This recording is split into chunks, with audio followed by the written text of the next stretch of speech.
Good morning, good morning, good morning on this beautiful, love-filled, light-filled day.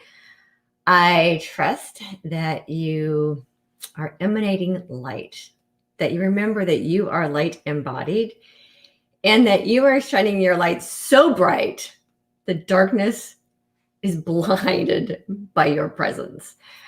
I know that sounds kind of funny, but sometimes when I think about the light that we are and that we're here to be, it almost seems like, okay, this is a really funny visual that I get sometimes. And the visual that I get sometimes is like a mosquito light, right? The light is so bright that the darkness tries to get to it, but the light's so bright that it zaps any kind of darkness that comes anywhere around it. So I don't know, shine your light so bright that the darkness is dissipated by your mere presence.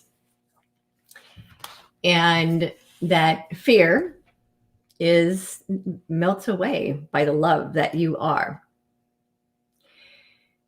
So today, what I'm feeling called to talk about is, being the loving presence. So a couple of days ago, I woke up again. Sometimes my higher self, as I think I said in the last show, speaks to me through song. And I was standing in my kitchen and I heard this song, Lord, we don't need another mountain. There are mountains and hillsides enough to climb.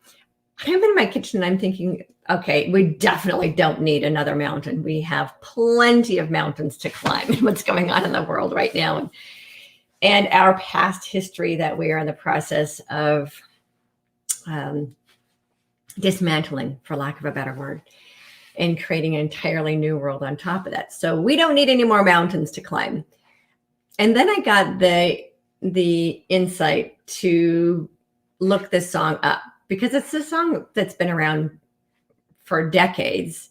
I just couldn't remember the name of it. So I went and I found it on YouTube, and I'm going to put in the comments below when I finish recording the show, the one that I found. Actually, I put on my Facebook page. It's one that I just love the rendition of. And the song is What the World Needs Now. You probably have heard it. What the world needs now is love, sweet love. And what's fascinating about that song is that I'm not the only one who had the message come in. So it's been interesting over the last couple of days as I've seen that pop up as the content of various people's newsletters. And what I love about that is it's such great confirmation that many of us are getting the same message.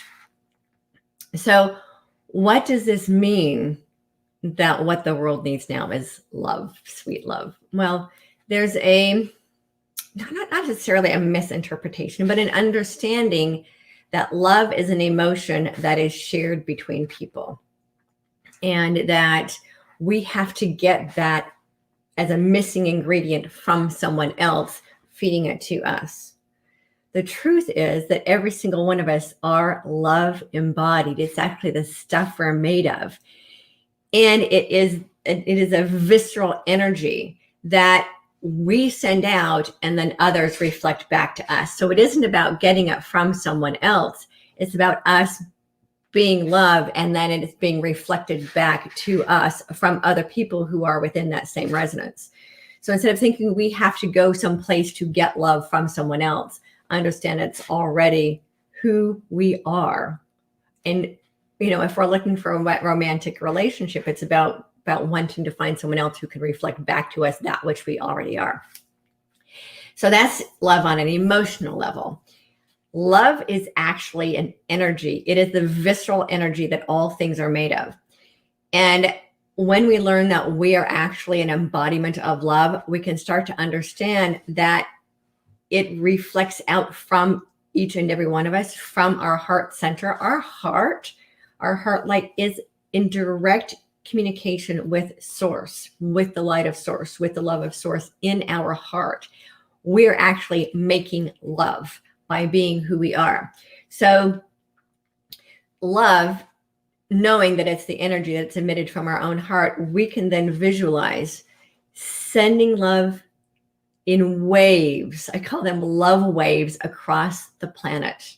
We can send waves of love across the planet. And what happens when we send these love waves from our heart out across to every being on the planet? Love is so powerful, it can transmute everything in its path. Fear doesn't stand a chance in the presence of unconditional love. It just doesn't.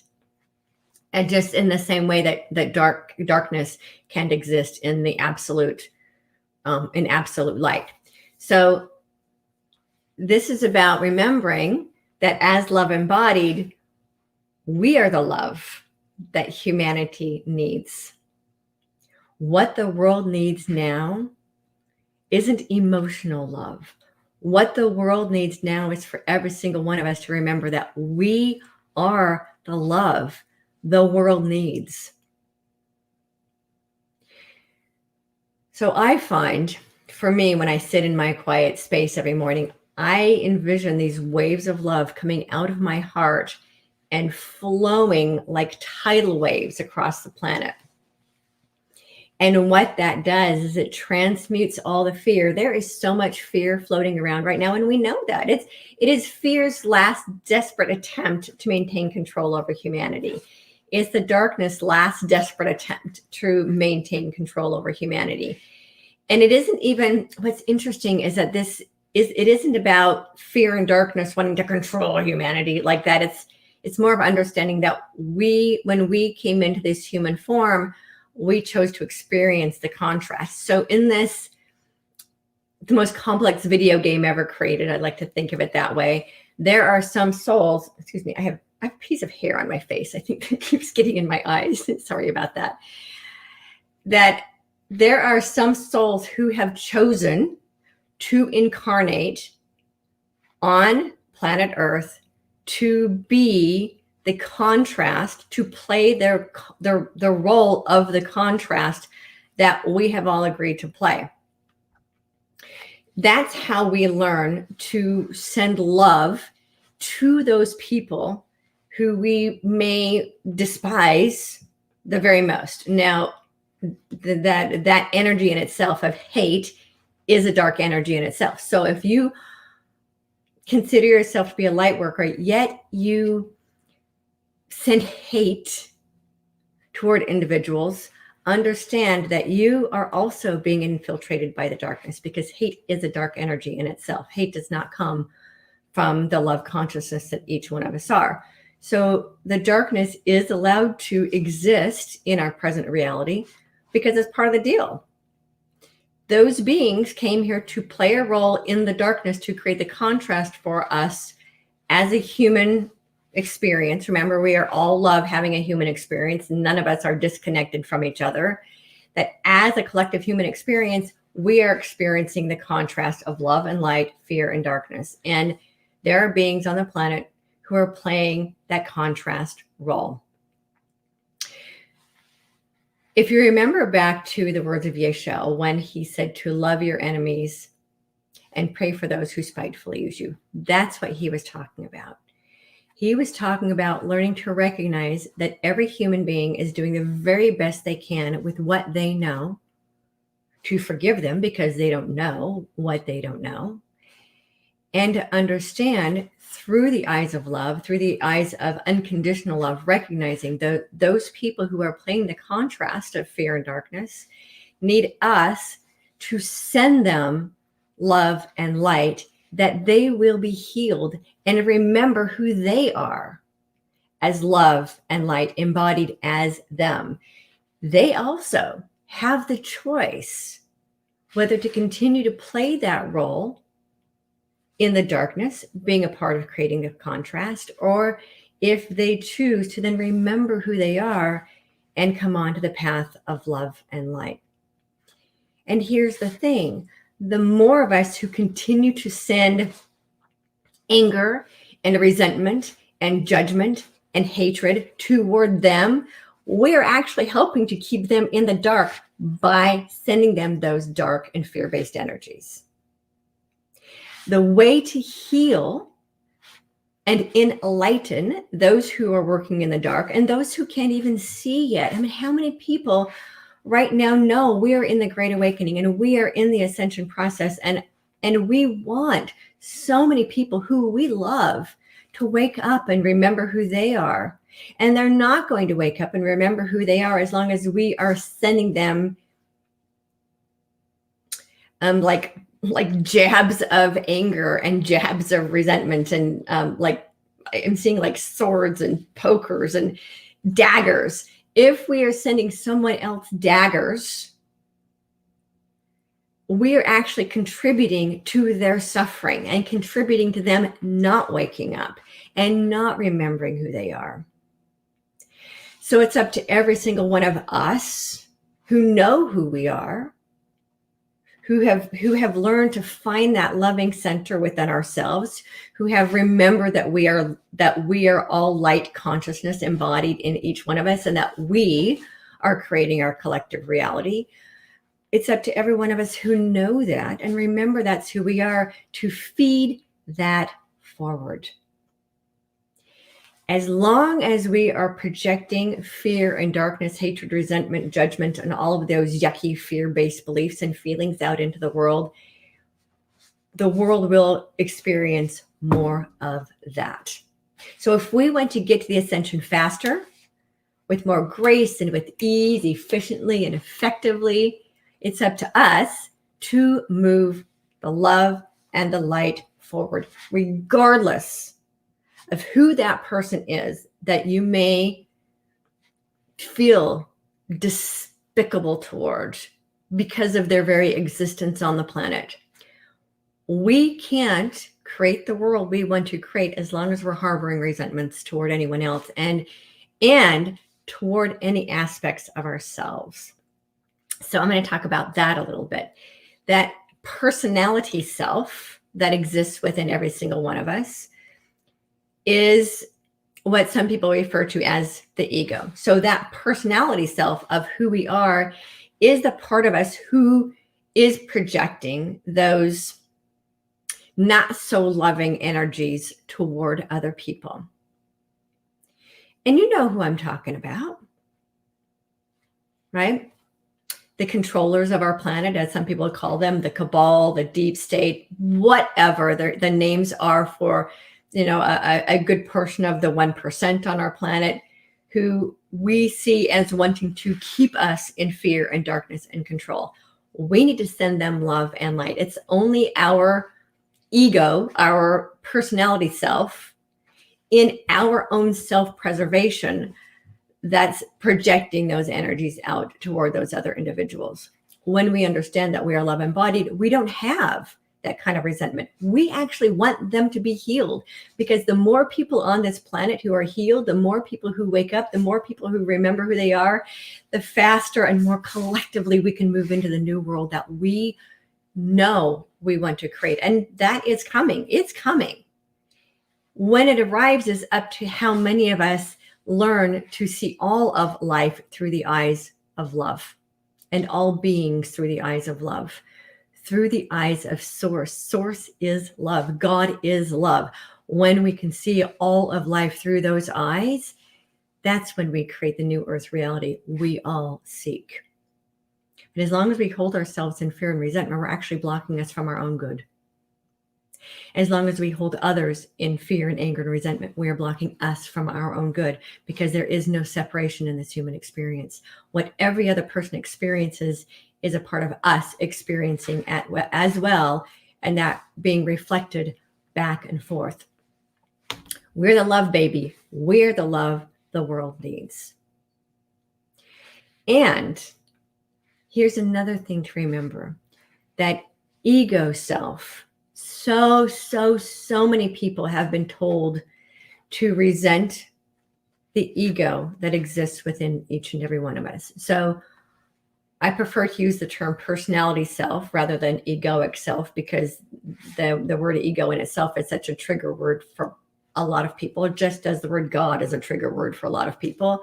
So I prefer to not use those two words, because it brings up triggers in people, and I prefer to be as untriggering as possible, so that the message each person needs to hear can get past the triggers and into their own consciousness.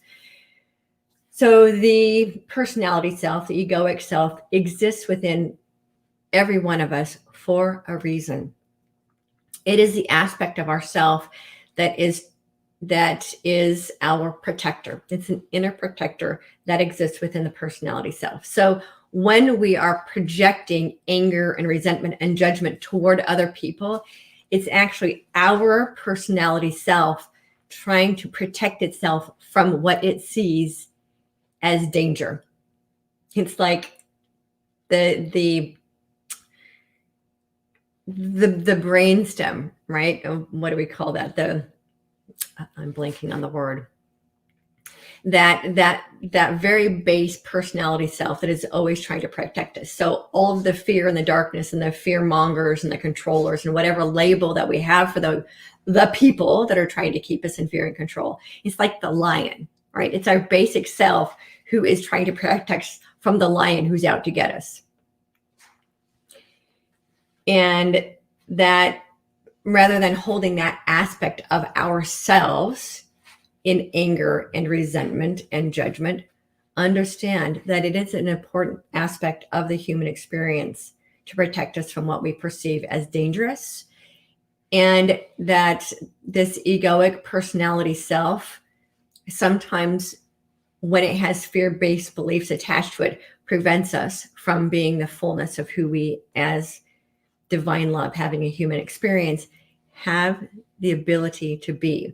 Now, as being one with Source, one with what many call God, we have within us everything that Source has created to be through us. In other words, every single one of us have the ability to create miracles. Every single one of us have the ability to, well, walk on water, for lack of a better word. That's what Yeshua meant when he said, these things I do, you can do better or more. I can't remember exactly what his words were. Something about the fact that he could create these miracles and that every single one of us are capable of those same miracles and greater. That was the word I was looking for. This you can do even greater.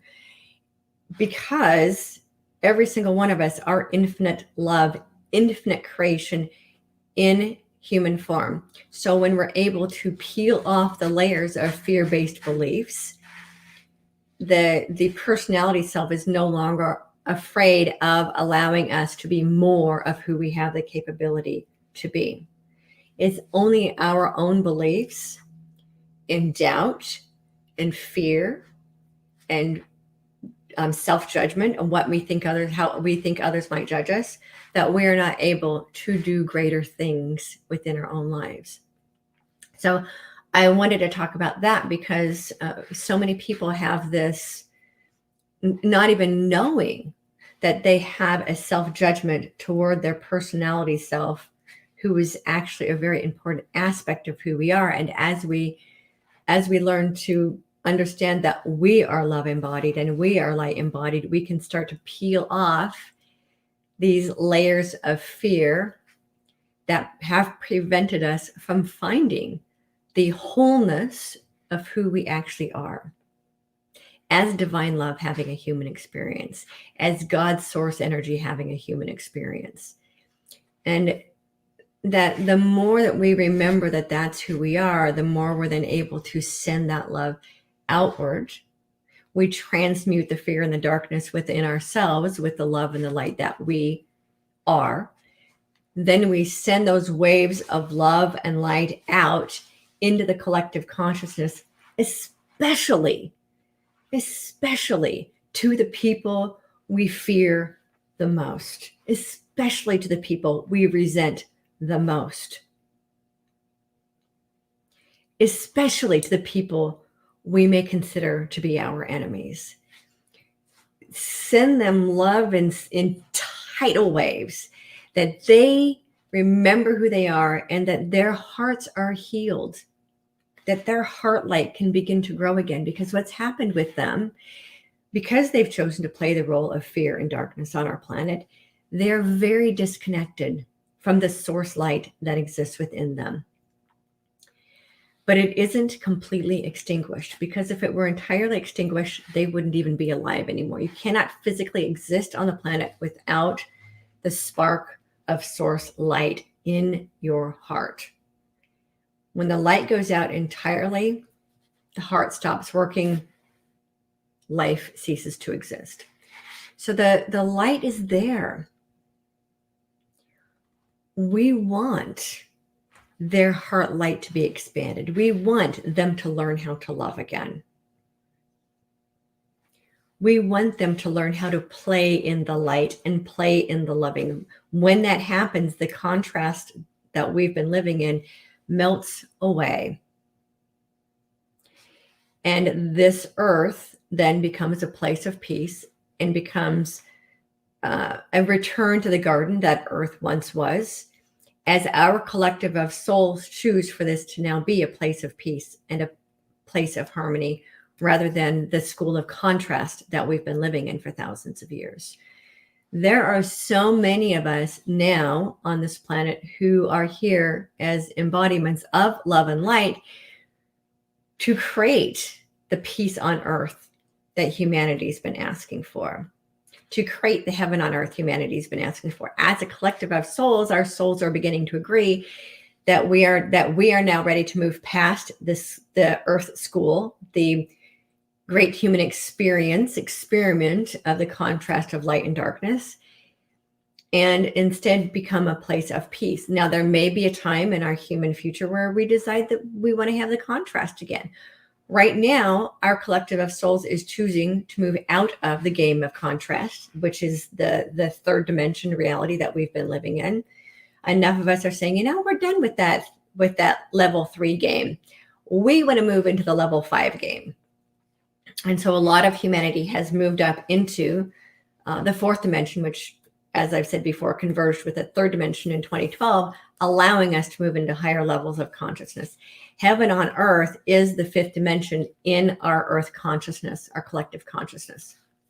So more and more and more and more of us will be moving into that 5th dimension of pure love, pure light, unconditional loving, and where magic and miracles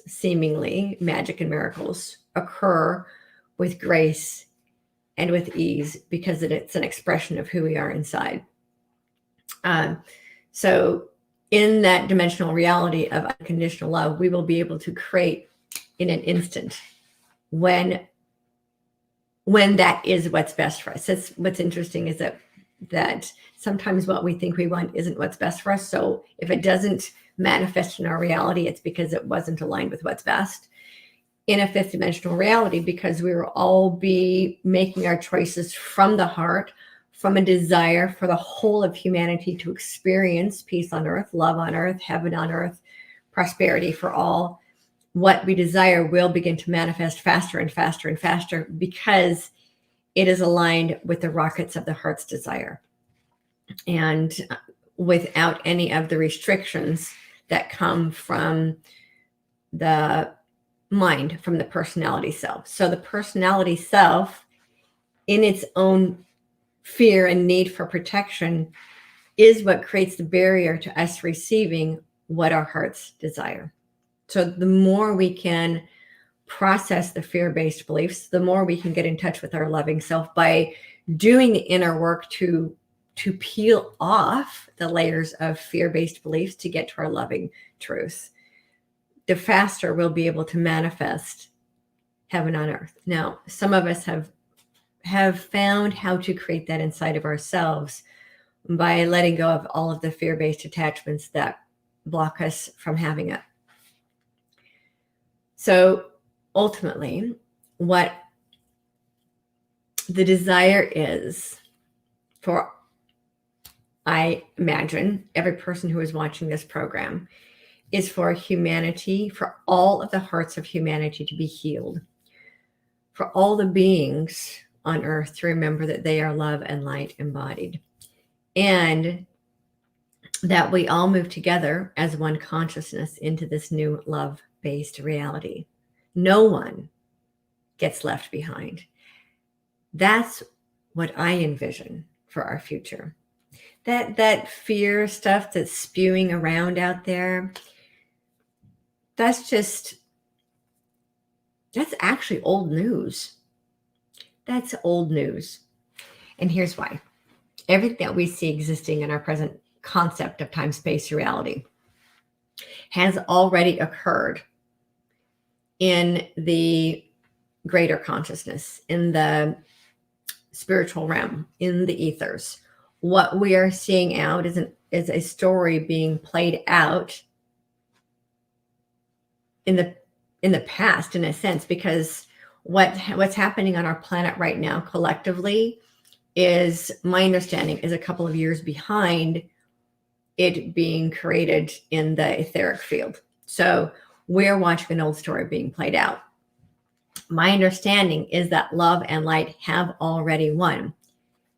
It's up to us collectively pushing waves of love and light forward that makes it happen faster in our concept of time.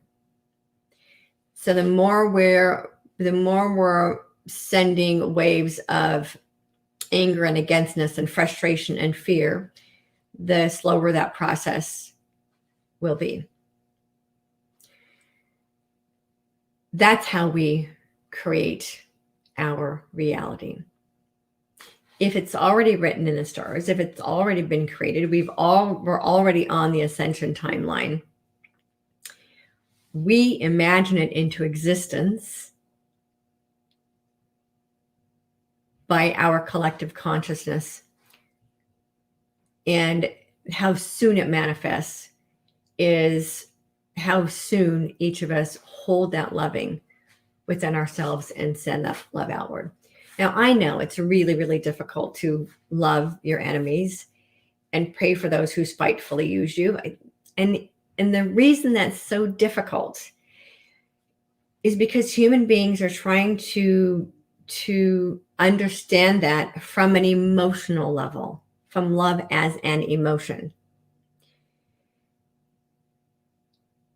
And, oh, I love this. I'm being reminded of this. Emotion is energy in motion.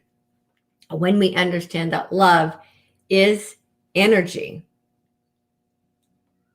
in motion, then we can take the emotional attachments, the egoic, the personality self-attachments to what we think love is as a connection between individuals, and understand that it is energy in motion, and we push it forward. And as we push it forward, and these waves of these love waves, these light waves across the planet, transmuting everything in their path and healing everything in their path,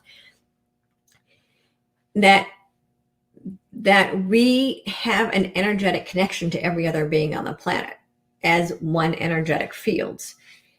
And because we understand that we are love and light vibrating, source consciousness love vibrating through each and every one of us, by us remembering that we are that highest vibration of love embodied, our being that and sending that forward is what will raise the vibration of every being on the planet.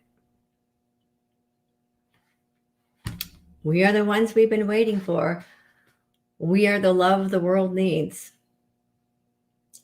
We are the light that exposes the darkness merely by who we are being in everything we do, everything we think, everything we speak, everything we touch.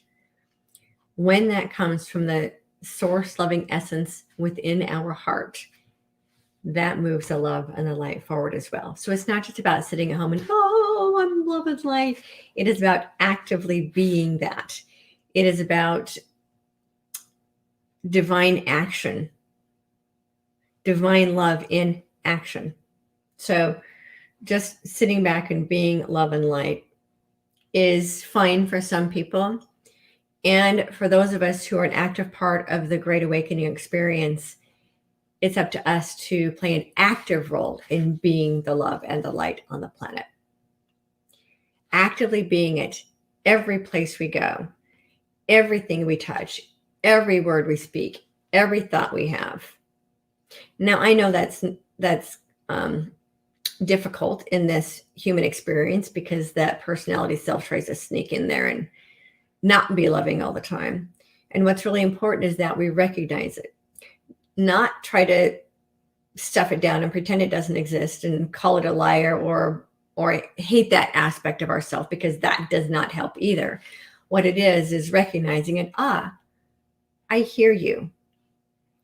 And I hear that you are afraid of those individuals that we are calling hate. And recognize the voice, hear it, understand that it is a voice that's within us trying to protect us from what we perceive as being the lion, if you will, that's out to get us, and acknowledge it and love the personality self that's wanting to protect us. And we can communicate with our personality self, reassure it that it is safe, because love is so powerful. It will blast away the fear and the darkness on our planet. And it's up to each of us to emanate that forward. So it's really important that we remember we are the ones we've been waiting for. And we are the love that the world needs now. I actually have to hop off early this morning because there is someone else coming on who's going to be using the Spirituality Gone Wild platform. And that was kind of miscommunicated. I might need to move my communications from this point forward to 11 a.m. instead of 10 a.m. on Sundays. I will have to go back to the Spirituality Gone Wild team because I'm using their platform on both Facebook and on YouTube, as well as my own personal platforms. So I have to hop off. I do want to thank all of you who have been here and who have been present and who have been communicating in the comments. This morning I have one active member, Cynthia Jordan, who on my Fearless and Free TV, I haven't told her yet, but I'm going to be interviewing you. Cynthia, I'm going to be interviewing on my Fearless and Free TV show. Just heads up on that. My audience will love you. With that, I say, have a most light-filled, love-filled, joy-filled day. And remember who you are as divine love embodied as you. And with love, all things are possible. Mwah.